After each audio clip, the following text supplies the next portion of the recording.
Alright, let's do a little introduction to blobs because not everybody knows exactly what they are.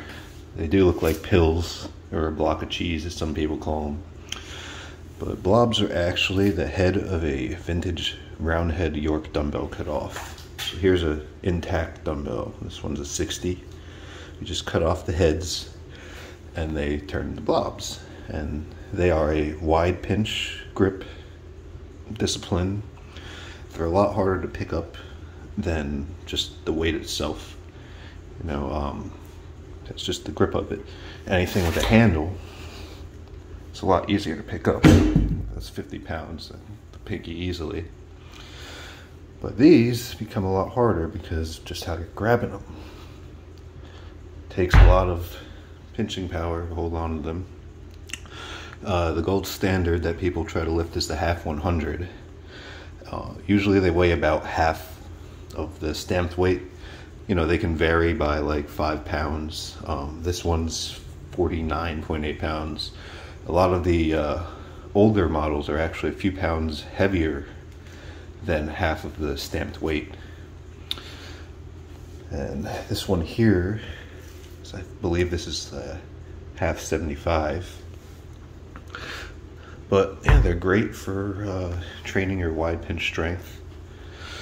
And they are more technical to lift than it looks. First of all, I'd say about 90% of the time, you want to have your fingers on the side where the handle was cut off.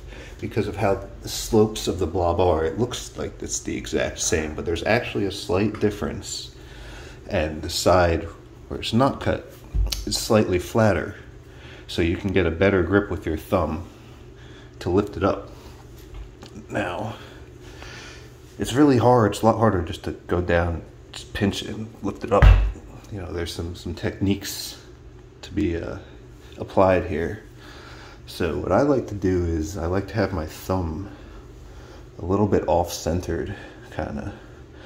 And I like to stretch this part kind of diagonally and really dig in with these fingers. Try to get as much ground down here as possible when I do that. But I also tilt the blob as I'm lifting it. And it actually makes it a good amount easier. Now, if you can't lift a certain blob yet, what you can do is use a smaller one. And once you can lift a smaller one, what I do is I have magnet weights that aren't in this room right now, and I have a broken leg, so I can't really go get them too easily. But once I can lift a blob, I'll add magnet weights to it and slowly, you know, progress that way until it just becomes really easy with a good amount of added weight, and then I'll move up to a bigger one.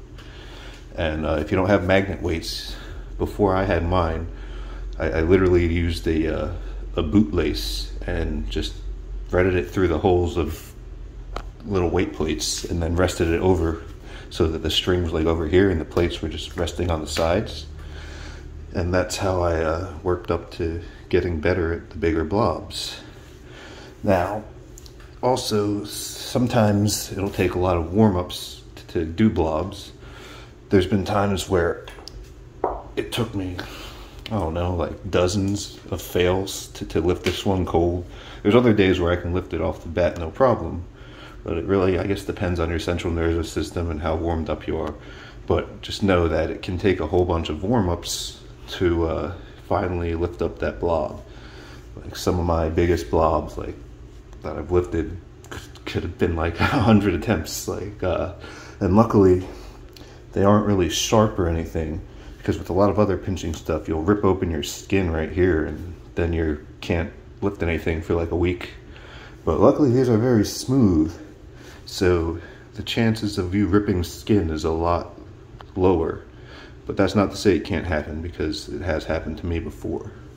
So let's do one more. Just a little bit off center here, diagonally. Tilt, squeeze, and lift. And yeah, those are what blobs are. And hopefully this helps you get better at blobbing.